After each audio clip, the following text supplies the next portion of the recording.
Thank you for coming this afternoon. This is fantastic to have you here. All right, so I do a blog every day, and if you want to give us your email and your name and text it to that number, we'll sign you up automatically, make it nice and easy for you. All right, so today, that's Chris Hipkins. As you know, this is the Leader of the Opposition, Mr Luxon. They have both exhorted New Zealanders to discuss co-governance. So we're here today to discuss this. They've asked us to do this. So let's hear Mr Hipkins first. Come over here. Prime Minister, co-governance came up again at Waitangi yesterday. You've spoken about confusion about what the term means and that others are misinterpreting it to raise fear. Does the government have some responsibility for that, for not explaining it properly, and what will you do to address that? Look, as I said yesterday, co-governance can mean different things in different situations.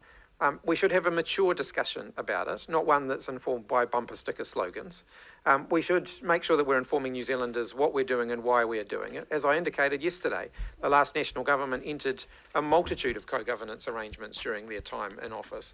In fact, some of the co-governance, or some of the examples put forward by the National Party yesterday of initiatives that they support have elements of co-governance within them. So if we think about, kura kaupapa, for example, the wānanga, even whanaora, there's elements of co-governance within that. Now, I think Mr Hipkins is not telling the truth.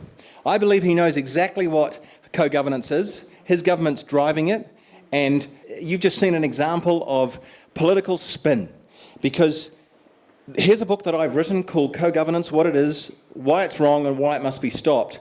And in this, I have detailed basically what the Labour government in the last 6 years has been up to, and beyond that as well. But I believe Mr Hipkins knows exactly what co-governance is, but he's trying to tell the public that he doesn't really know, and he does know. So that's my take on it. All right, let's hear Mr Luxon, see what he says. Co-governance has been messily handled and explained by this government because they haven't been upfront on such a big constitutional issue. They haven't taken people with them, and as a consequence, become increasingly divisive across New Zealand. What do you mean by the conversation has been immature around co-governance? Well, it has been. It's been immature and divisive because essentially the Prime Minister hasn't come forward, spent her huge political capital making the case to the New Zealand people and taking them with her on it, and then having a decent debate and discussion about it. So my take is that Mr Luxon doesn't actually know what co-governance is, because he seems to change every time he talks, and I believe that he needs to come to grips with what co-governance is quickly. New Zealand is at war. Now, I have used that before, and this opening my seminar, and people have been upset about that. You shouldn't be talking about war. War's not a cool thing to be talking about, but I say, hey, you know what? We're in a war. And it's an accurate word to describe what's going on in New Zealand. It's 2023 and New Zealand is at war. This is how Encyclopedia Britannica defines war. It says, war in the popular sense, a conflict between political groups. That's exactly what co-governance is. This is why I'm involved, because I'm running a political lobby group to stop co-governance. And we're fighting the people who are pushing co-governance. And so this is a war. They want it, I don't want it. The war started in 1975. With the passing of the Treaty of Waitangi Act, and then the birth of the Waitangi Tribunal, which has become the biggest racket in New Zealand's political history. Okay, so it's a war of duration. It's been going on since 1975, and it's got magnitude because the whole country is now talking about co-governance. So who are the parties in this war? Well, it's a war between tribal representatives, private tribal companies, or elite Maori, and the rest of New Zealand. We could say this, sometimes they're called treatyists. Elite Maori or treatyists are a distinct group. They are maybe 1,000 in number. They do not represent all Maori or the vast majority of Kiwis. I have friends who are Maori, and they are as angry about the situation the tribal leaders have created in New Zealand as I am. Tribal leaders are feathering their own nests out of nothing but to further their own self-interest. This is the truth. And if they are not stopped, New Zealand is headed to becoming the Zimbabwe of the South Pacific, because what's going to happen is we've got several tribes in New Zealand. Those tribes, many tribes, those tribes are going to end up jostling for control. Somebody's got to be top dog. That's how it was pre-1840. And there's going to be tribal war. There's going to be tribal conflict. And who's going to be in the middle of all this? All the rest of us who are not in those tribes. So we're heading for a big problem. Remember, there was just something at Eden Park recently. There's a big conflict between the Waikato tribe and the Auckland tribe. This is the rumblings. This is the beginnings of severe problems in New Zealand between tribes. So I'm not talking fiction. We're talking real time. This stuff's happening now. So with whom are we at war, apart from the people I've just named? We're also at war with the media. What do you mean by that? Well, here's the $55 million public interest journalism fund, which is probably one of the most evil pieces of legislation ever to be released in New Zealand by a government. Because it's made our media like North Korea. It's government-controlled media, which should never happen in a democracy. Here's the Tiriti framework for news media in New Zealand. These are the actual words from page 3 of the contract media outlets must sign if they want money. The Public Interest Journalism Fund must achieve all of these things. This is what it says in the Tiriti framework. You must actively promote the principles of partnership. Now, I'll tell you how this fund got going. When COVID hit New Zealand, media outlets didn't have much money coming in because basically trade stopped. But they had outgoings. They had leases, they had wages, they had other things, ongoing outgoings, which they had to keep paying. So by the end of COVID, they had a debt. And a lot of them had a lot of debt. So the government said, I know what we'll do. We'll catch these guys. We'll trap the whole damn lot of them. So what they did is they set up this fund and they said, if you want some free money, you can have it, but you've got to sign up to this framework. You've got to promote this. You've got to actively promote the principles of partnership in the treaty, and there are none. The second thing they said is you've got to acknowledge Maori as a Tiriti partner. So media outlets went like this, oh my goodness, we've got $1 million worth of debt, the government can give us $1 million, get us out of debt. They're not going to say no to that. And so they grabbed it. But on the bottom of the contract it says this, if you want the $1 million, you've got to do all this, you've got to teach these lies, and also if you don't meet a certain threshold, you are going to have to up your threshold or we can recall the money. In other words, it became a loan. That's a trap.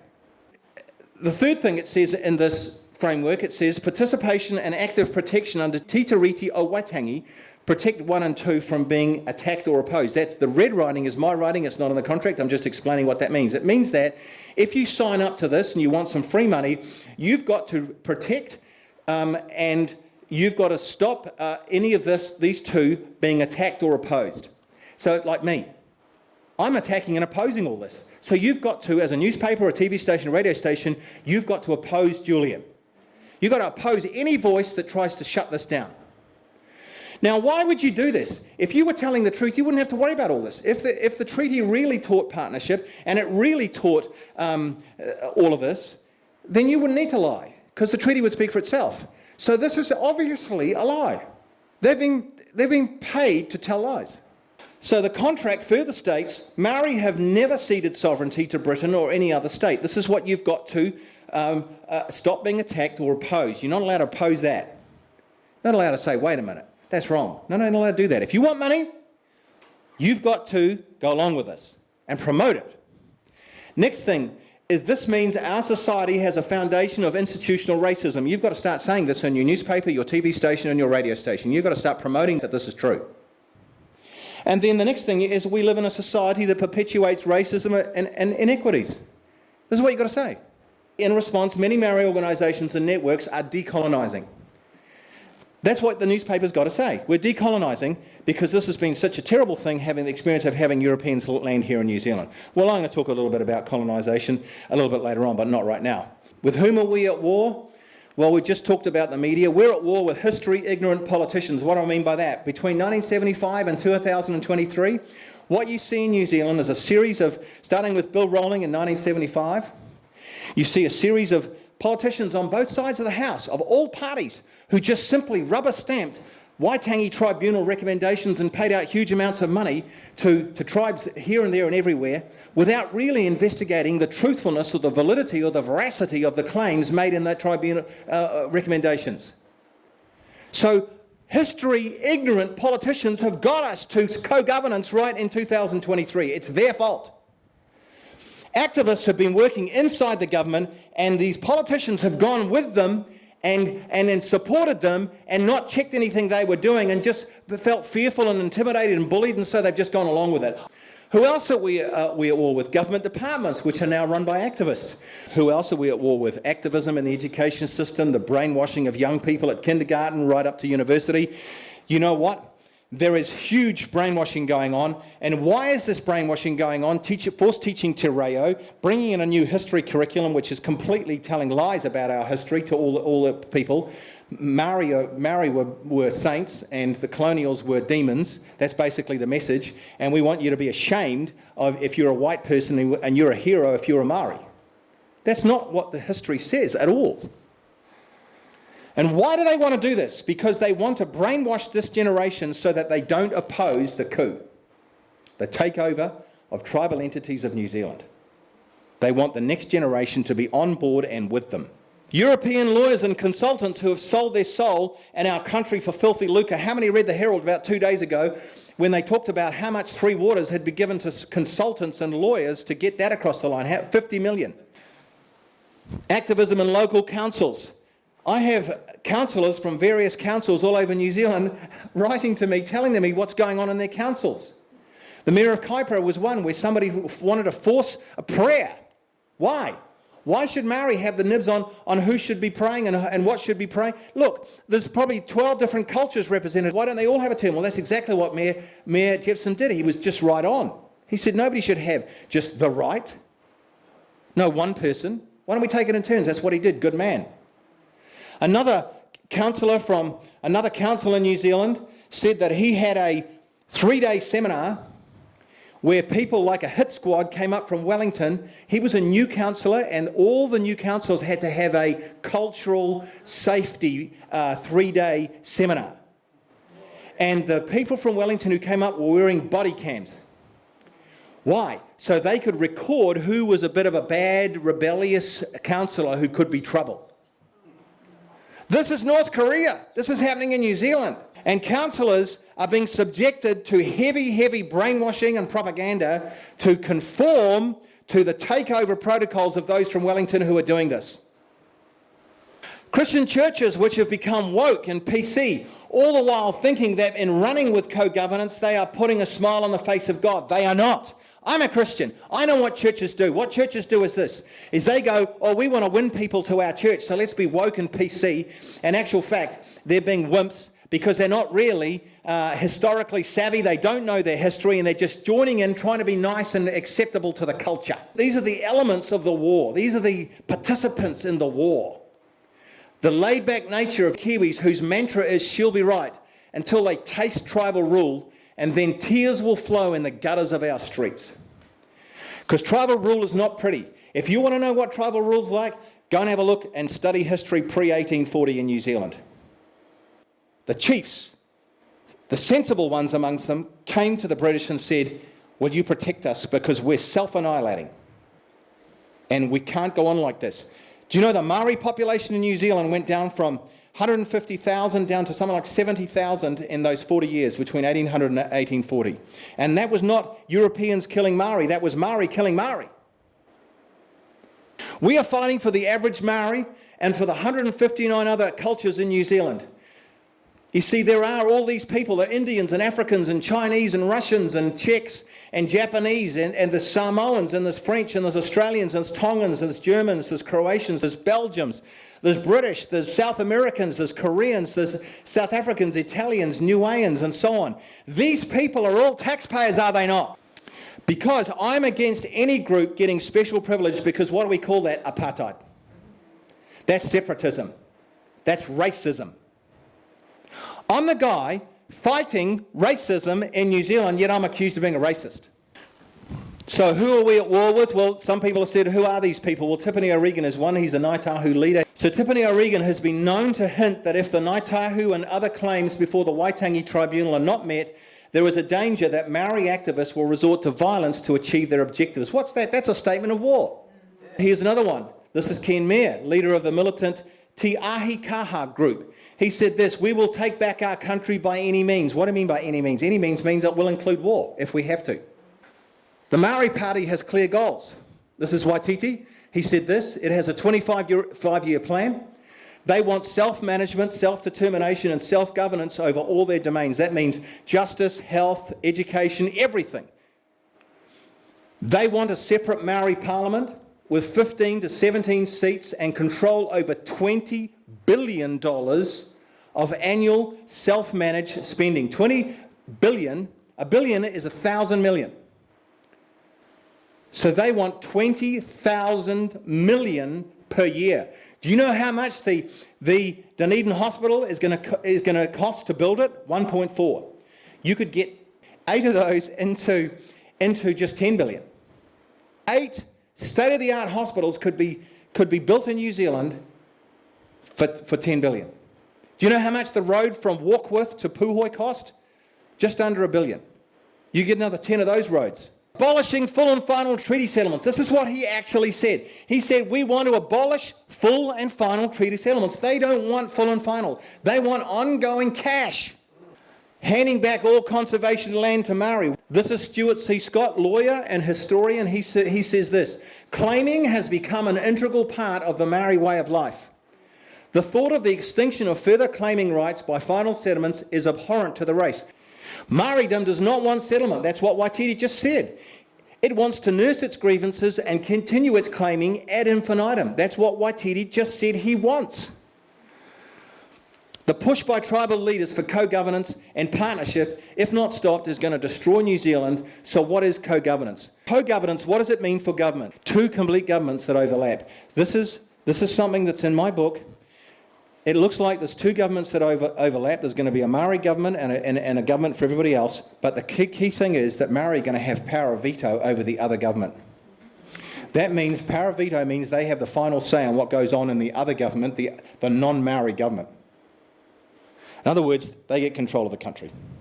A new written constitution based on a new interpretation of the Treaty of Waitangi. At least 5% of all new procurement contracts must now go to Maori businesses. That means that every kind of contract or business transaction down in Wellington, 5% of them have to go to Maori. What do you call that? That's apartheid. All government departments, agencies must now provide a report that show at least 5% of the procurement of goods and services was from Maori businesses. Well, what do we call that? That's apartheid. So this government and co-governance, it's sowing the seeds of apartheid. It's growing apartheid in our country. And why isn't the whole country up in arms about this? Because in the 70s and 80s, we were the country fighting against apartheid, which was all over the place in South Africa. Well, what does it mean for media? Co-governance in the media. Specific guidelines for the media. I've just read some of those out for you. The $55 million Public Interest Journalism Fund, I've just unpacked some of that for you. If media outlets want a slice of this fund, there are strict conditions. I've just read some of them out. You cannot present a point of view that opposes the government's race-based agenda. You're not allowed. News must cover stories that support the government's approved narrative. Maori language and culture are now being forced into government departments, local authorities and state-funded media. Do you know this is a psychological trick to confuse people? They're filling government documents, court documents, every kind of document in the country with all sorts of Maori words so that you can't understand it. That's deliberate so that you don't understand what's going on and then you just go, it's too hard basket and just let it go. That's what they want. This is a deliberate strategy to deceive New Zealand, confuse New Zealanders, and hopefully they'll just go away and let the elite Maori push through with their goals. That's wrong. This is apartheid. What does it mean for dock and land? Transfer ownership and control of the entire conservation estate to tribal authorities. The Department of Conservation has now formed an options development group. This group has made recommendations to give full control and governance to dock to Maori. That means when you go to the ski field, that means when you go to a national park, that means when you go to a beach anywhere that was previously owned by dock, you're going to have to pay an iwi tax. Government rezones privately owned land and gives rights over to Maori. That's exactly what's happened to me. This is not fiction. This is not Walt Disney, mate. This is reality that's happening now. It's happened to me. That's apartheid. What does it mean for education? Rewriting New Zealand's history, skipping the Musket Wars and pre-Maori history, showing pre- and post-European Maori as different from what was observed and recorded by early Europeans, teaching critical race theory. Critical race theory is this: white is bad, teaching children to be ashamed of being white, teaching racial bias, teaching primary school children without Maori ancestors to feel ashamed. What do we call this? Apartheid. What does co-governance mean for health? Two healthcare systems. A Maori healthcare system and it funded by the taxpayer, decision-making and veto rights over the entire health system. In other words, Maori are going to have control over the entire health system. And so this is completely wrong. Maori patients are going to be prioritised. I've already heard about that from nurses. This is apartheid. What does it mean for justice? It means two justice systems, a Maori court system where offenders with a Maori ancestry were treated differently from other offenders. Two jail systems, Maori jails where inmates with a Maori ancestry will be treated differently from other inmates. Western common law now replaced by tikanga, which is Maori customs and practices. People of Maori ancestry will be given a greater legal rights. That's just apartheid. What does it mean for water? Granting Maori rights to all fresh water. Councils pay Maori for water. Listen, water comes from the sky. Belongs to everybody. Giving Maori funding to cover all legal costs to claim the seabed and foreshore from mean high tide out to 12 nautical miles. Opponents must find their own legal costs. That's completely wrong. So this is apartheid. What does it mean for local councils? Iwi have decision-making and veto rights. The abolition of the right of local communities to hold a binding referendum on Maori ward seats on councils. Local government minister Mahuta is now undertaking a review and it appears likely to lead to 50% of the council seats being held by Maori. Then they're supposed to be elected on, voted on by the people in their electorate. Now they're just being appointed. What's that called? It's called a dictatorship. It's called tribal rule. Is this constitutional? Is this legal what they're up to? Well, let's just have a look at this, okay? Let's just see. Or is it a coup? So here's my coup meter, and I believe that there's an attempted coup going on in New Zealand right now. To answer these questions, we have to go back to the Treaty of Waitangi, which has become, rightly or wrongly, the country's founding document. So let's go through this. The treaty makes no mention of partnership or co-governance. That's the first thing. Let me show you. Here is the Littlewood. I'm going to use the Littlewood draft. I'm using the Littlewood draft, which is the final draft in English written by James Busby and William Hobson. It was called as such because this draft was given to a lawyer called Henry Littlewood after the signing ceremony with the chiefs was over. If you want to know what the Maori version says, that's Titiriti, read the Littlewood draft. Okay, so let's have a look at Article 1 of the treaty. It says this: the chiefs of the Confederation of United Tribes and the other chiefs who have not joined the Confederation cede to the Queen of England forever the entire sovereignty of their country. Cede means to give up or give somebody control. Sovereignty means government or complete power to govern a country. Does this article, Article 1, teach, instruct, convey the idea that Maori would be self-determining, having their own government, or that the Queen entered into a partnership with Maori? Yes or no? No. Okay, yes or no? Very good. It's no. The answer is no. All right. So, if we extrapolate out the words cede and sovereignty, this is how Article 1 reads. The chiefs of the Confederation of United Tribes and the other chiefs who have not joined the Confederation give up, that's cede, to the Queen of England forever the entire right to govern that sovereignty of their country. Co-governance, do you get that from that? No. It's impossible. Partnership? No. It's impossible. Sir Apirana Nara, New Zealand's greatest Maori MP, he said this.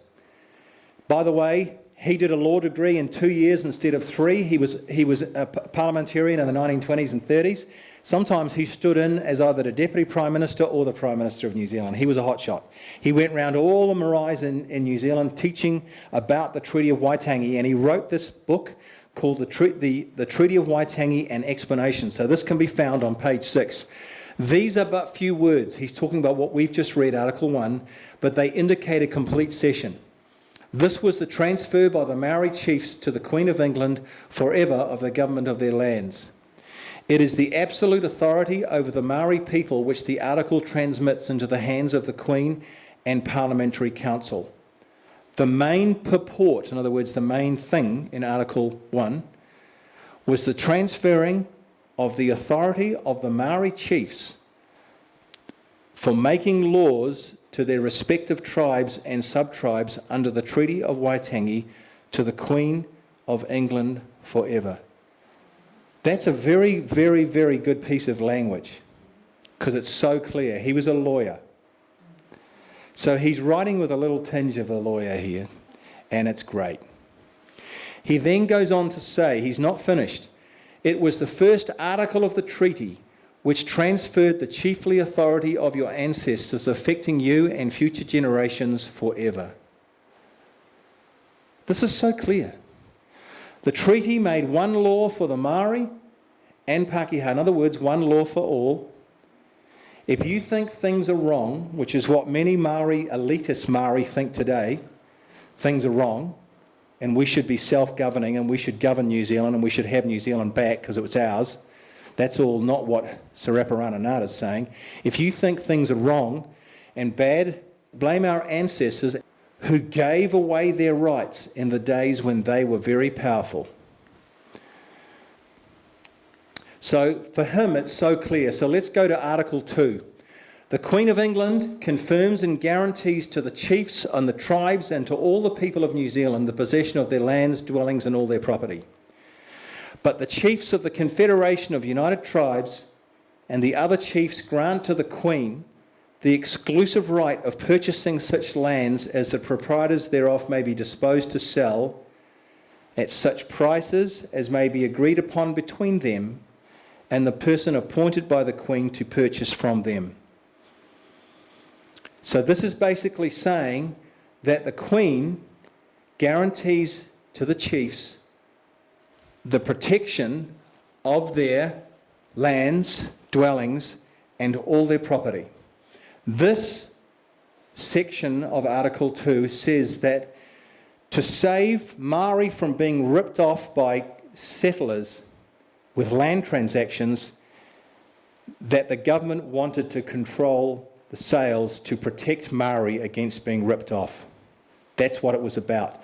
Today, we have something like the Real Estate Agents Authority, which is set up to stop homeowners being ripped off. It's like a government body to monitor real estate agents so that nobody can do anything dodgy with homeowners. The government did the same for Maori with the Treaty of Waitangi. Does this article teach, instruct, convey the idea that Maori would be self-determining, having their own government? Or that the Queen entered into a partnership? Do you get that from that? No. No, you don't. It's impossible. So let's just look at it. Do we get co-governance from Article 2 of the treaty? Answer, no, you don't. Do we get partnership from Article 2 of the treaty? No, we don't. We just do not. Article 2. The Queen of England confirms and guarantees to the chiefs and the tribes and to all the people of New Zealand the possession of their lands and dwellings and all their property. Now, I want to show you something here. The word possessions, which comes from the Maori phrase tino rangatiratanga, does not mean chieftainship. Hugh Kāwharu, in 1989, did a hit job on the Treaty of Waitangi, and he said this word here means chieftainship. That the government was to give to Maori, or that Maori could retain their chieftainship over their lands, dwellings and all their property. It does not mean that.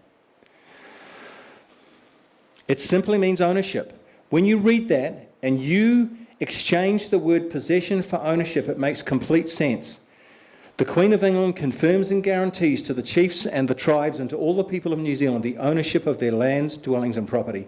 Why does ownership fit naturally and is actually the word that should be in there? Because pre-1840, Maori tribes were stealing from each other land, possessions and dwellings. And the British government said, we will protect your ownership of those things under British law. To interpret possessions as chieftainship would glaringly contradict the preamble and Articles 1 and 3 of the treaty, where it is clear that the chiefs ceded sovereignty. Was it really clear? Come on. Yeah. Was it really clear in Articles 1 and 2 that the chiefs ceded sovereignty, yes or no? Yes. It's really clear. Kāwharu is saying that the chiefs did not cede sovereignty. How can he get that? That's just up there with the Three Little Bears and Goldilocks. Historian Mike Butler says this: in the text with 11 footnotes, Kafaru redefined key words to create a treaty in which chiefs only ceded to the governor the right to govern settlers, while they could carry on being chiefs, which is nonsense. And there's the reference. Before the treaty, chieftainship was marked by slavery, infanticide, that's killing children, cannibalism and war. That's what the chiefs were up to. After the treaty was signed, these behaviours dramatically ceased. It was like before the treaty, after the treaty, night and day. This tells us clearly that the chiefs gave up their chieftainship at Waitangi, because if they didn't, all of these behaviours would have kept going. Historian and archivist Phil Parkinson said this: Kafaru's modern mistranslation of Te Tino Rangatiratanga as the unqualified exercise of chieftainship is not merely erroneous, but preposterous. It's fraudulent. And here's the reference. Article 3. In return for the cession of their sovereignty to the Queen, the people of New Zealand shall be protected by the Queen of England, and the rights and privileges of British subjects will be granted to the treaty is the treaty in Maori. There was only two differences, was the date, the 4th of February, and the other was the insertion of the word Maori. Now they put the word Maori right there so that it reads, they put that word Maori in the Maori version. This is Hobson and Busby. So it reads like this: in return for the cession of their sovereignty to the Queen, the Maori people of New Zealand shall be protected by the Queen, and the rights and privileges of British subjects will be granted to them. Why was that little word stuck in there? Because the settlers who already were in New Zealand, who'd arrived, were British, and they already had British citizenship, so it was not about them. It's clearly for the Maori.